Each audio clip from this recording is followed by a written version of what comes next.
What's up, gamers? It's me, Noble Zen, back again in another video, and today we got a massive Halo Infinite update. I'm trying to make it just as short as possible. I have like 4 pages of notes, so a lot of stuff to go through. I'm gonna try and make it as fast as possible. I'm gonna break it up into 4 sections: general stuff, aka sandbox, weapons, maps, etc., and then ranked stuff, social stuff, and everything else. It'll all be in chapters below, so you can skip ahead to whatever you want to listen to, but let's hop straight into it. All right, first thing first, starting with all the big, like the cool stuff, the stuff we actually care about, right? We got a new weapon, the Spanker Fuel Rod Spanker. It's the fuel rod from past Halos. It shoots 6 of those little green rockets. They don't bounce in Halo Infinite, which is a little bit of disappointment. For those of you who didn't play past Halos, you could bounce the fuel rod rocket. I don't know what that projectile is called, but you can't bounce it anymore. But still, we got the fuel rod. It's not a paid thing. It's not just a weapon skin. It's a pickup in the map. It's ugly as fuck, don't get me wrong, but hey, a new weapon, can't complain too much. Following that, we got a new map, Origin, the Coliseum remake that they promised us 2 years ago. But hey, it's finally fucking here. Very excited. For those of you who did not play Halo 5, first off, I'm sorry. Fucking fantastic game. Campaign sucked. Multiplayer is amazing, but fantastic game. Coliseum's making it back in. If you haven't played it, by now, my map call out guide video should be out. I'll have a link in the description, but that should be out if you want to watch that, so that way you know all the call outs. But if not, and you did play it, it's here. It'll be in ranked arena. It'll also be in social, and yeah, can't complain. I love that map. I'm glad to have it back. It's going to be CTF and Slayer for the ranked arena. Going off of that, this is one of the bigger things. We got a new game type, Assault. We got both neutral bomb and one bomb. It'll be in both ranked and social as well. We'll talk about that more in a second when we get over to the ranked part.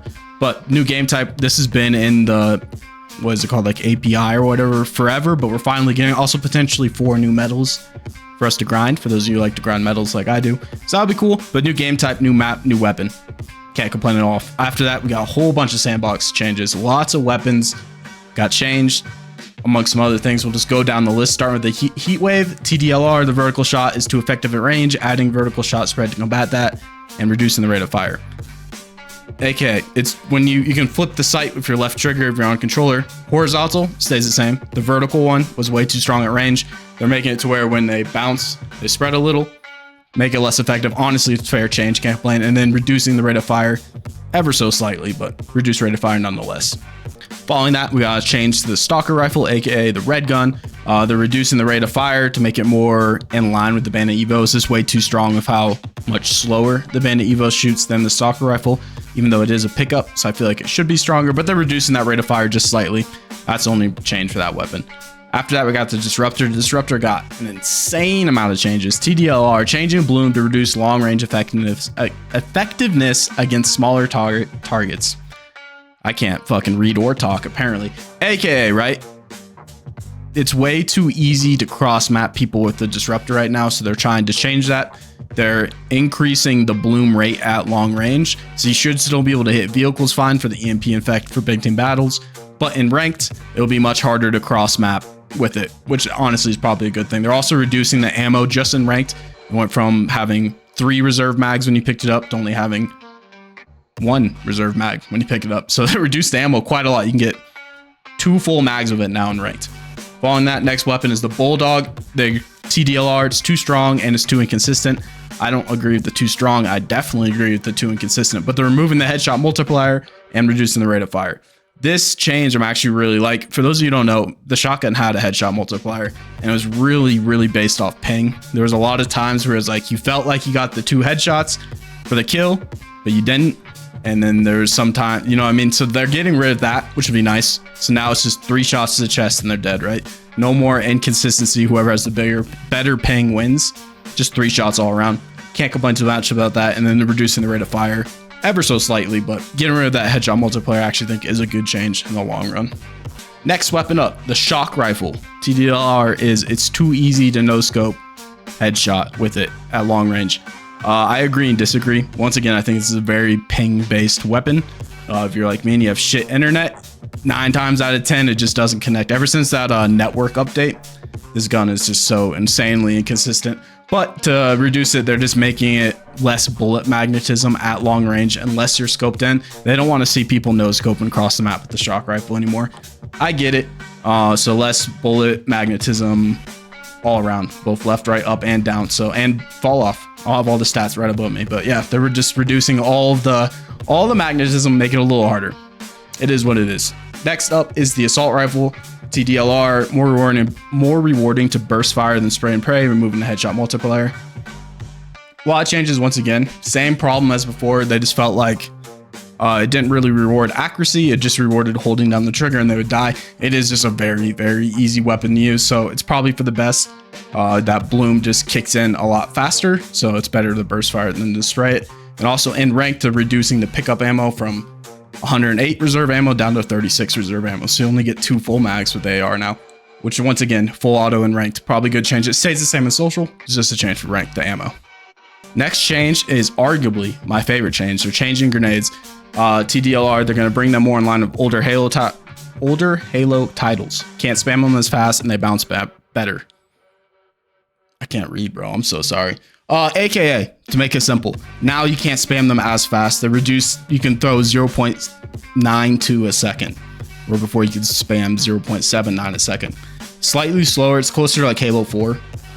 Halo 4, you could throw 0.91 a second, so it's 0.01 seconds in the Halo 4 grenades. You won't fucking notice it for the most part, which it is what it is. They also increase the bounciness of the grenades. So I don't know how often you try and bank grenades off the ground up into somebody and then they get stuck in the geometry. It happens a lot on live fire down in like the rat tunnels. I swear it's always getting stuck in there.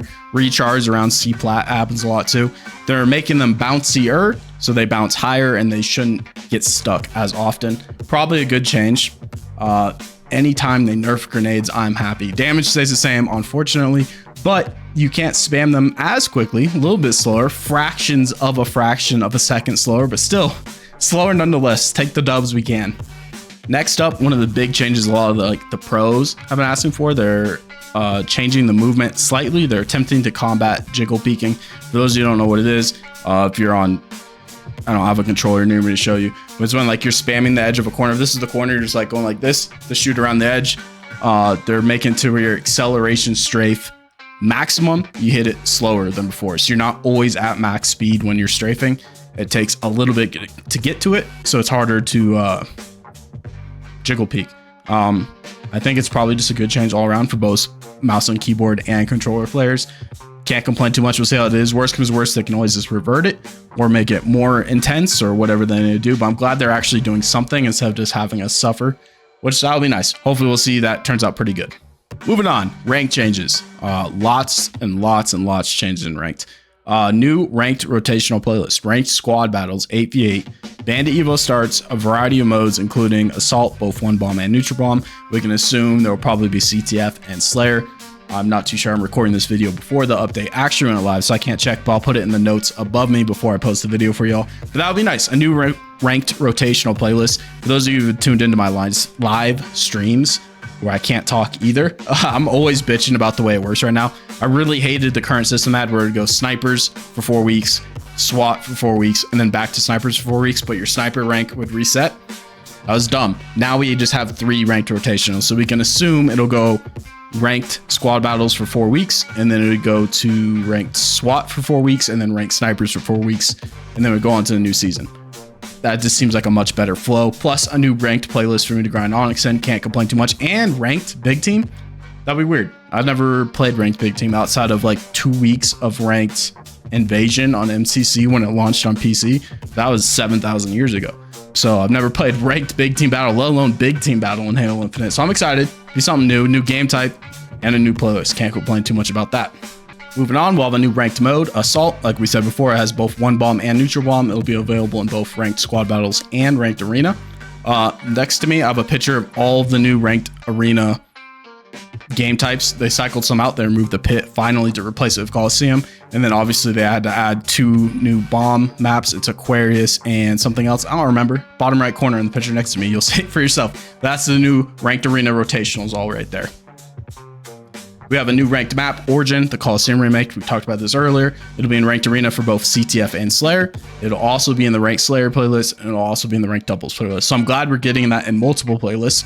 Hopefully they removed Imperium from Slayer as well for that, but I doubt it. But yeah, can't complain. New map, put in multiple playlists. Thank you. Following that, a lot of the current ranked maps has got a little bit of like an update or refresh, however you want to say it. I'm just going to read through them all real quick. Aquarius, camo replaced overshield on top mid. They cannot figure out what they want to do with that map. I swear every season it's flip-flopping between camo and OS, but sure, we're back to camo on top mid. Threat Seeker replaced the plasma grenades and hydro, and they added additional skill jumps. That'll be cool. Always nice to have more skill jumps.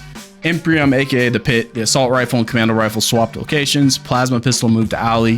Repulsor moved to terminal, and overshield moved to underpass. I like the overshield change. The rest is just whatever, you know, it's not good or bad, but I like the overshield change personally. Following that, we have Forbidden. The BRs have been moved to the front of the base. The Thrust replaced the Threat Seeker at Big Door and added additional skill jumps to the map, so that'll be nice. They showed this one on the stream. I don't know if I have a video of it. I don't remember to clip it, but from ramp up to like bridge where OS spawns, they added a little skill jump right there. More skill jumps. I'm sure there's more than what they just showed, so that'll be nice to find them and see how that changes up the meta. Recharge, the shock rifle has been placed on a weapon pad to align with properties of Solitude.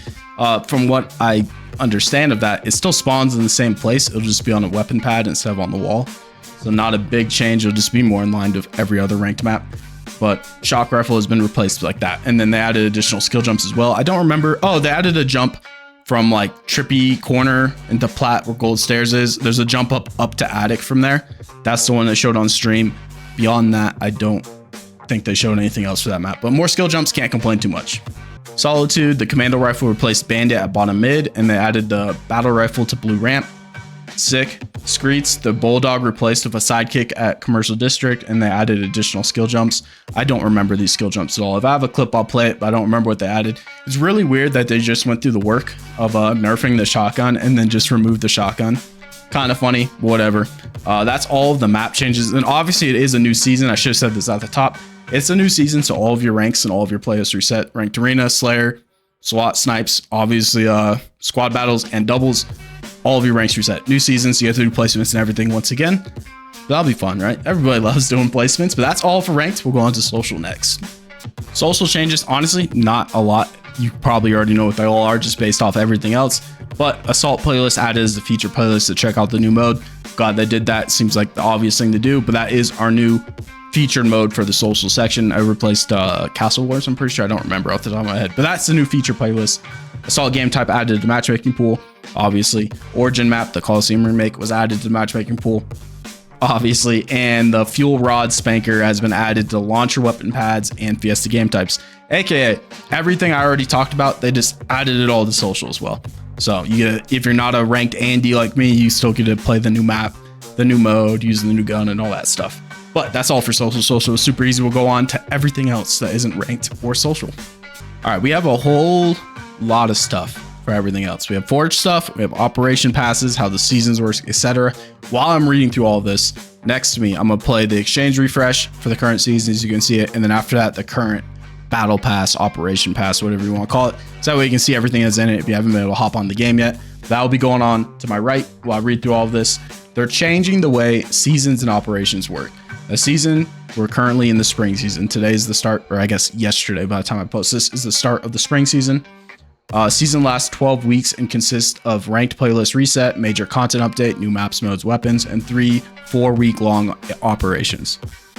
AKA what that means, every 12 weeks you'll get a massive content update like we got yesterday. New weapon, new map, new game mode, so on and so forth. All of your ranks are reset, so it's now 12 weeks confirmed, 12-week-long seasons instead of 16 like it used to be. And then you'll have your 3 operations, what they've been doing for like the last year.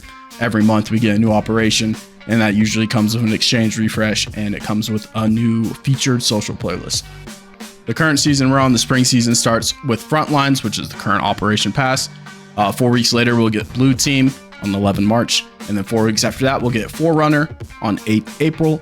And then 4 weeks later, we'll begin the summer season that will contain the ranked reset, major content updates, and 3 more operations. We don't know the names of those operations yet, but just to kind of give you a timeline. Like I was saying before, 12-week seasons, massive updates every 12 weeks, pretty much, with minor updates every 4 weeks. So we're still getting content, which is nice. I was really scared they would just stop supporting Infinite, but we're still going strong, so can't complain too much. Premium Operation Pass changes. Premium Operations Pass now costs $10 USD instead of $5 like they used to, but they consist of 50 tiers to grind through and 4 full armor sets, where previously it was only 20 tiers with 1 full armor set. Buying an Operation Pass makes them no longer expire, but you can only purchase the pass while it's live. You cannot purchase passes once it rotates out. So the big change is there. We used to have 20 tiers. You would get 1 free armor set during those 20 tiers. Now it's 50 tiers. You still get the 1 free one, but if you buy the premium version, you can get 3 more for a total of 4 armor sets, full armor sets, helmet, chest, shoulders. I don't know if visors included, but helmet, chest, and shoulders for sure. That's cool. More shit to grind. Only bummer is now they do expire. So before, like right now, you could go back and buy like the 3rd operation if you wanted to, if you just missed it. Now, with this change going forward, once an operation expires, you will not be able to buy it anymore. So if you want that premium stuff and or the free stuff and you weren't able to finish it before the operation expires, so like before 11 March when Blue Team launches, on 10 March, if you're still not done, you'd have to buy it that day to be able to finish it, because on 11 March, it would go away forever. But to help combat the FOMO of it, kinda, I guess, any free armor not acquired while the pass is active will be rotated into the exchange to be purchased with endgame currency, and any premium armor not acquired while the pass is active will rotate into the store the following season to be purchased with real money. AKA, you don't play the pass, you don't buy the pass, whatever reason, the next season, all of the free stuff from the past passes will be in the exchange. All of the paid stuff from the past passes will be in the store. So there's still a way to get it if you missed like your favorite armor somehow, and it was a paid one, you could still buy it. Or if it's a free one, you can still get an exchange. We'll see how that goes. The only thing that was very unclear, they didn't make it clear on their community live stream or in the blog post. I couldn't tell if it was just the first pass of every season, aka we're on Frontlines right now, so this one would be a 50 tier, and then the next 2, Blue Team and Forerunner, would be 20 tiers, or if all 3 of them are going to be 50. They didn't make it clear. They didn't answer it in the blog either. I guess we'll find out on 11 March if it's a 50 tier or a 20 tier, and then we'll know. But for at least this first one, it's a 50 tier, $10 instead of $5, but you get more armor and stuff. All right, following that, Forge changes. I'm not gonna lie, I'm not a Forge guy. I don't know what any of this means, so I'm just gonna read through it. Hopefully it's good. I don't know. I couldn't tell you, but I'll read through it. Increased nav marker functionality, added the ability to set objective team for multiple generic objectives, improved control of generic objective objects when entering kill volumes, enhanced physics control for objects, inclusion of damage source object input pin allows for better kill attribution. I don't know what any of that means. If you're a Forge guy, hopefully that makes you happy. I don't know, like, Godspeed to y'all for making the maps. I don't have the skill or the patience for it, so hopefully that all helps you. But yeah, that's everything for the video. It was a long one, a lot of stuff, but hopefully that made it a little easier for you. Hopefully you enjoyed it. I'll be live every day this week, grinding out all the ranked playlists, going for Onyx and everything yet again. Hopefully you enjoyed the video. Leave a like, hit that subscribe button. I'll catch you all next time.